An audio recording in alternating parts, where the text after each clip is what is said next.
So here's a video I recorded back in the day when I was playing with the Cincinnati Reds. Basically, we were going through a scrimmage and spring training, and I was facing this pitcher. And I'm just using this as an example when it comes to hitting against slow pitchers, because you have to make adjustments. And I know you already understand that, but I'm going to share with you how to go about those adjustments. Okay, so let's just say this is your standard pitcher at your level. He throws, I don't know how hard, let's just say you know the number in your head that is basically your speed, where it's pretty average, where it's not too fast, it's not too slow. So in my level, it was 93 to 96. Let's say 93, 96. Say he's pitching right now, and this pitcher threw around that speed. And usually what I would do is I would get ready right here. So right when he lift his leg up, that's when I would start getting ready to hit. And that was my trigger. The reason why I bring this up, because this is very important, you have to have triggers on when to start getting ready to hit. So when his leg would go up, that's when I would get signal to say I need to start getting ready to hit. And that was the standard time for me, from 93 to 97. Right when his leg would get up, that's when I start getting ready to hit. So now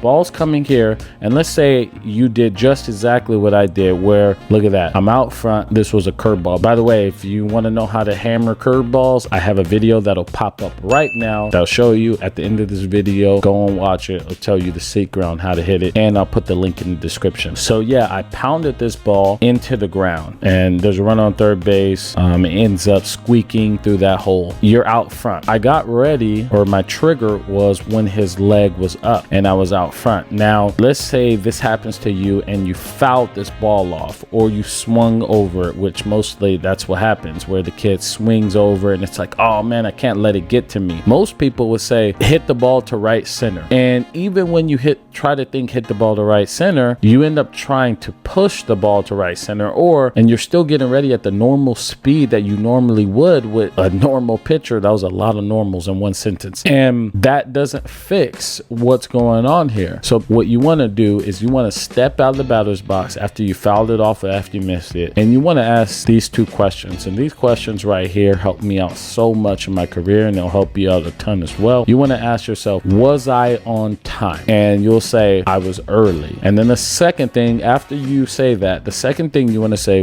was it a strike or was it a ball? And obviously this was a strike. So what does that mean? If I'm swinging at strikes, which is half the battle, and I'm on time, I'm going to hit. So those are the two questions that you want to consistently ask yourself after each pitch, and it takes 2 seconds. You just ask yourself and you go, oh, I was early. So now that you're early in this situation, instead of getting ready here, what I would do is get ready here. So now I pulled the ball back a little bit, and now it's going to get on me a little bit more. Again, they're not throwing, or he's not throwing hard, so it's not going to beat me. I'm just starting later. I changed my trigger. Now that allows me to bring the ball back a little bit more, and now I can crush them. I can stay with my approach. My approach, if you want to know my approach versus these guys, I always think trying to hit it over the batter's eye, or I try to stay up the middle, because that allows me to hit it to right center hard if it's away, and if it allows me, if it's inside, I can hit it to left center. But when I start thinking just right center, I start pushing the ball over there, and I'll just dump it over the second baseman's head, and that does no good, just hitting a blooper over the second baseman's head. I'd rather drive it in that gap. And when I stay up the middle over here and I'm trying to hit it off the batter's eye, that allows me to drive the ball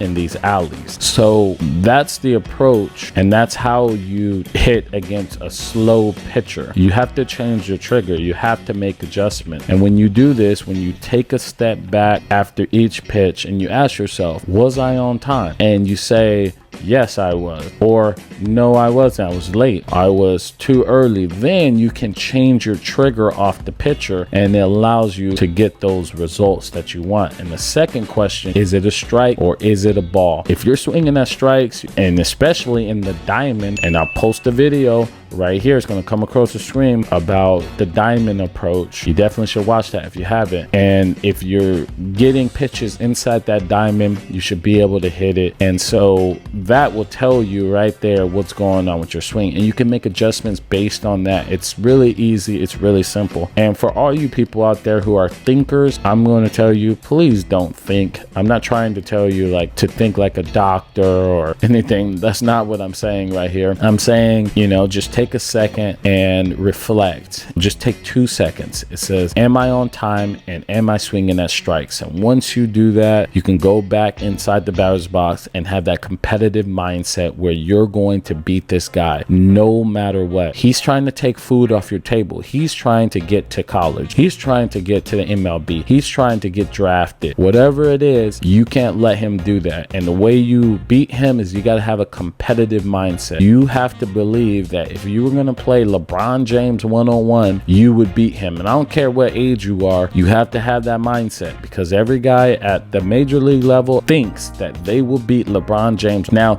you know it's practically unreal to even think that, but that should tell you the mindset, the competitor mindset. Everybody on that field is animals, and they're so strong. They're not going to let this pitcher beat them. So when you foul a ball off and you take a step back and you reflect, you say, was I on time? Yes.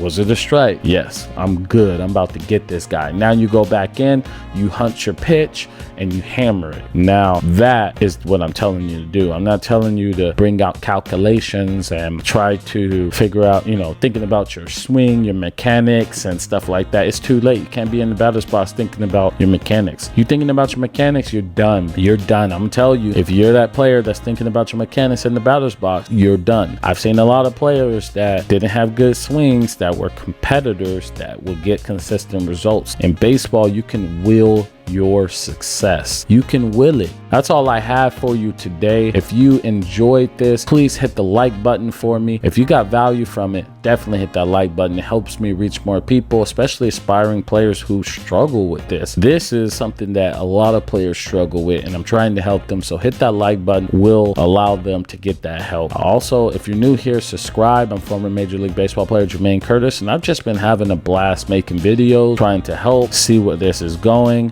I want to make a lot of different videos like this, but I'm growing right now and I'm focusing on hitting till I get my audience, and then we're probably going to try different stuff. Again, I'm just having a blast with this and see where it would go. And thank you so much for watching all the way into the end. I appreciate you, and I'll see you in the next video.